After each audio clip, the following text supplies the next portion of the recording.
long-standing Prime Minister of Prussia, Otto von Bismarck was the undisputed world champion of diplomatic chess. He used astonishing skill and excellent diplomacy to transform Prussia into a world power. It was unbelievable the strategy and incredible uses of everything to get everybody onto his side and to do what he wanted. By 1868, many German states had yet to join the Confederation, and Bismarck felt that it was necessary that they join.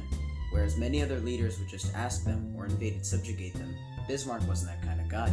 He wanted them to do it willingly, and thought of a brilliant plan in order for them to do so, as many other famous German statesmen had done for centuries before him. Go to war with France. Bismarck believed that a war with France would sway the German-speaking states into joining his state, and eventually completing it into what would later become the German Empire. Let's go back a few years here. After the Napoleonic Wars, these German states decided to pretty much stay out of North German affairs, eventually pretty much coming under the direct rule of Napoleon III, and after a while got pretty sick of it, and by 1870 it wasn't really that hard to sway their opinion on their good pal France. All that needed to happen was a display of French incompetence and German superiority, and a ton of other stuff that I don't really want to cover. Let's talk about the militaries of both sides too. The French had a long tradition of quality over quantity, and by 1870 had reintroduced the system of having an army of experienced and well-trained troops, chosen to be soldiers by the state. Most soldiers in the French military were also quite incentivized to stay, due to the system of benefits for longer military service, and were quite competent in their work, with many soldiers having seen active combat in the recent wars that France engaged in. The Germans, however, introduced conscription, and while German troops were by no means untrained, they were just not the same quality as French ones. This, however, does not undermine the fact that the Germans could call upon over 1 million soldiers to the battlefields, while the French could only muster around 500,000. So, we're on the brink of conflict. You ready? Let's go.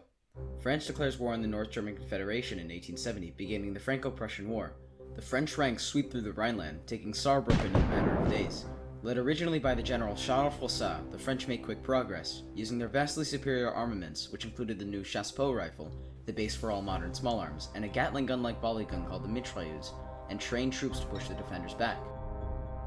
The Germans put tons of resources into its artillery, and that truly decided the war before it began.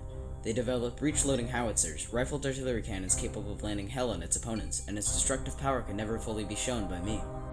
Later, the Battle of Wissembourg was an important point in the war. Bloody room-to-room fighting broke out, with many French soldiers braving nearly point-blank artillery fire and advancing columns of German troops, and only surrendered when the German troops threatened to blow each house to smithereens with their howitzers.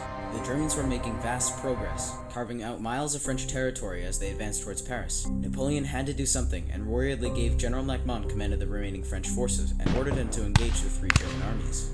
On the other end of the table sat German commander Helmut von Moltke, the grandfather of the German commander of the army during World War I. He was a fantastic military commander, often regarded as one of the best in all of history, up there with the likes of Napoleon and Ulysses S. Grant. Back on the front, things weren't looking too good for the French. While the French infantry had superior weapons and held the line against their human attackers, the German artillery pieces tore them to shreds and were forced back to the town of Werth, and retreated once more after that, suffering nearly 20,000 casualties, a devastating loss. General Froissart was also in quite the pickle, and was quickly being encircled by German troops, later retreating to the south once more. After news of this catastrophe reached the Emperor, he gave command of the army to General Bazaine, another military genius, but by the time this had happened, the Germans had already prepared for a French counterattack during the week it took for the French reserve to get to the front lines.